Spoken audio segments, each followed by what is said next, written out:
Manhã de sexta-feira, dia 1º de fevereiro de 1974.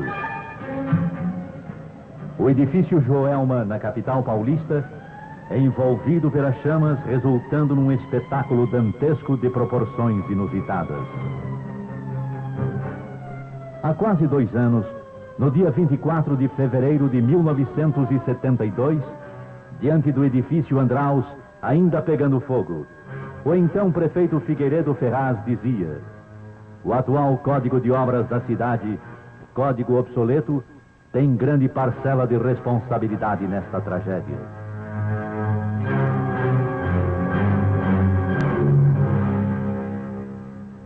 Logo começa a ação dos salvamentos pelos soldados do fogo. Mobilizam-se todos para uma rápida intervenção.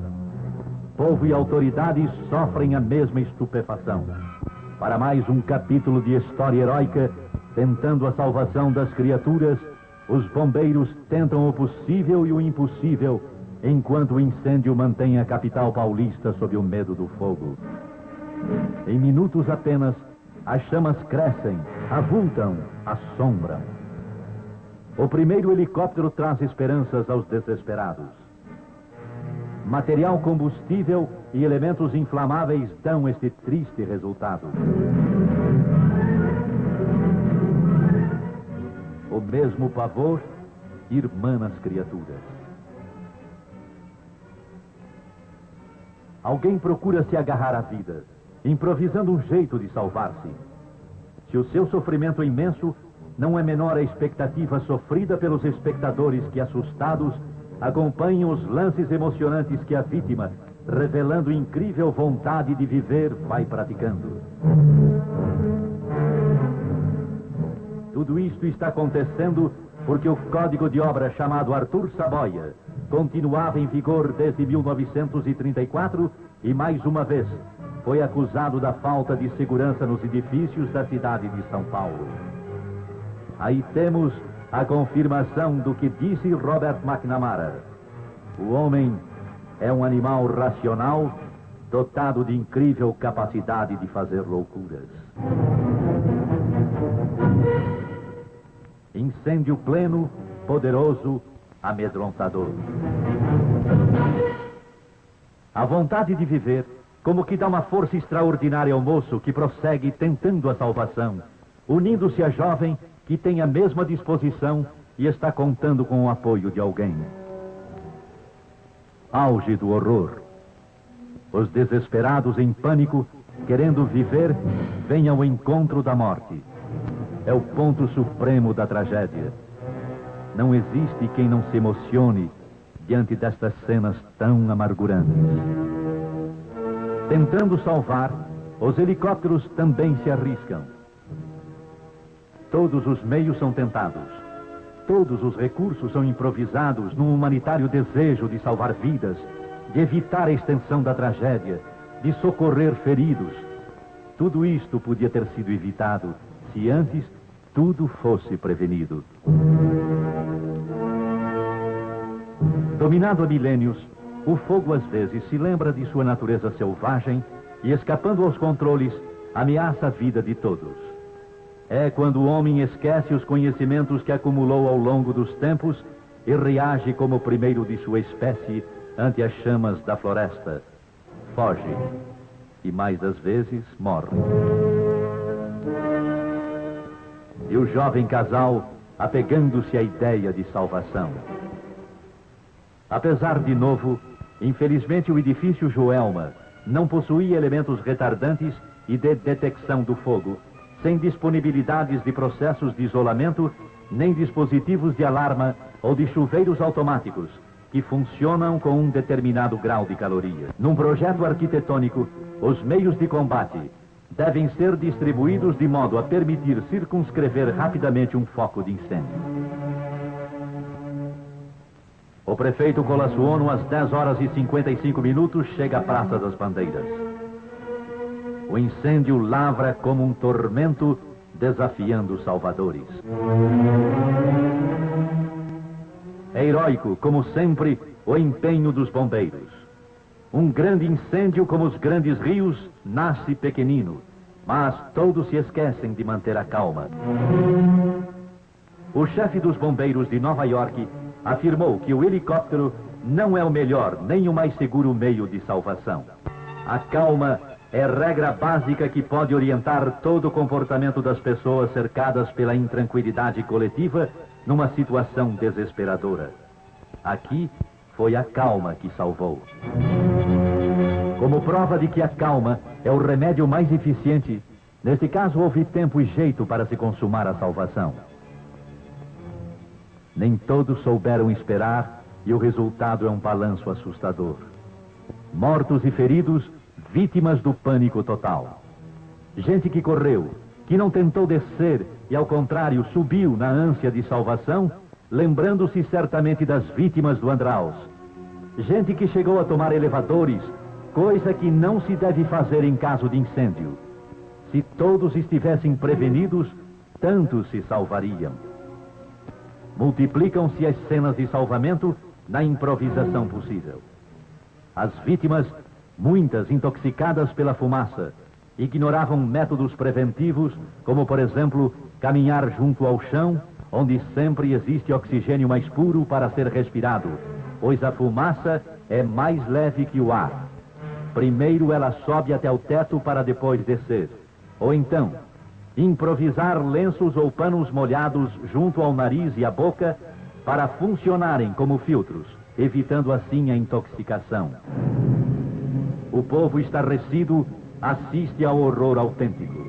Uma cena que ninguém imaginava tornar a ver da capital paulista. Competentes especialistas em segurança industrial afirmaram: se o pessoal permanente de todos os andares estivesse suficientemente treinado para combater o incêndio, cortando a sua rápida propagação ao invés de fugir, dificilmente a tragédia do edifício Joelma teria assumido tais proporções. Na pior das hipóteses, o incêndio teria sua propagação retardada e as pessoas teriam saído do prédio enquanto era chamado o corpo de bombeiros. Outra ação desejosa de evitar que mais pessoas desesperadas saltem do alto do edifício. Em casos assim, ninguém deve saltar, pois que qualquer pulo é fatal. Asfixiando-se ou mesmo queimando-se, a criatura humana ainda pode ser salva. Sempre o bombeiro, arriscando sua vida no desejo de salvar vidas. A calma, acima de tudo, é o meio mais eficiente. Praticamente, é uma porta aberta para uma possível salvação. Os soldados do fogo agem intrépidos, querendo sempre chegar a tempo, ganhando a corrida contra a morte. Quanta gente morreu e quantos feridos. Comovedora solidariedade vai animando os circunstantes, temerosos todos de outros gestos translocados por causa do pânico total. Afinal, eis a salvação para quem soube manter a calma, sem perder a esperança de viver ou sobreviver. Cena dolorosa. In extremis a quem saltou tentando a salvação e, por não querer morrer, encontrou a morte pior. Paz à alma desta vítima, e a piedade de Deus deve ter acolhido na sua paz infinita. Após tantas dificuldades, mais uma vítima que soube manter a calma pôde ser salva. O jovem que a calma igualmente salvou é, afinal, retirado do prédio sinistrado. Entre tantos heróis, este soldado do fogo deve ser destacado. Não mediu esforços para complementar as ações salvadoras. Sempre o bombeiro heróico. Para ele pouco importam os meios. Só é importante o objetivo. Não é mais sua vida em jogo. É a vida do seu semelhante. Sem dúvida, um herói. A multidão que não arreda pé. Os helicópteros prosseguindo na tentativa improvisada de salvamento. E o edifício Joelma sem chamas, mas oferecendo ainda um cenário do perigo intoxicador. Todos sentem na própria consciência que o medo corre mais rápido que o fogo. Por isso, tantos morreram e um grande número de feridos totaliza o resultado do trágico acontecimento. O Sr. House deve ser destacado. Ele é um engenheiro.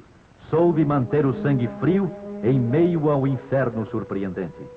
Está salvo como prova do que dissemos. A calma é regra básica que pode orientar o comportamento de uma pessoa cercada pela intranquilidade de todos e numa situação de desespero. Sr. House, homem ajuizado, bem-vindo à vida. Um apelo às autoridades competentes e responsáveis. A equipe Souza Lima jamais deseja filmar reportagens assim, com a alma amargurada e as lágrimas nos olhos. Cenário desolador. O fato emocionou a nação brasileira e causou impacto no mundo inteiro. Tantas vidas sacrificadas que ignoravam que em casos de incêndio nunca se deve tirar a roupa que protege mais o corpo do calor do que a pele nua, retardando a desidratação. Como um adeus da queimada nas sombras de fumo, esbatidas da terra assustada para um céu tristonho, fica o espectro do edifício Joelma.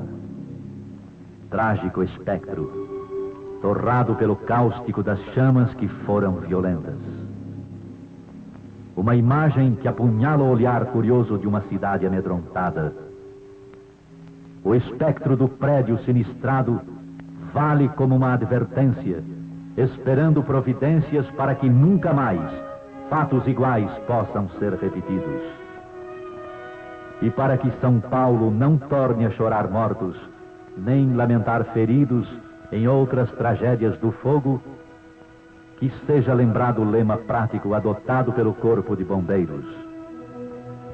O incêndio existe onde a prevenção falha.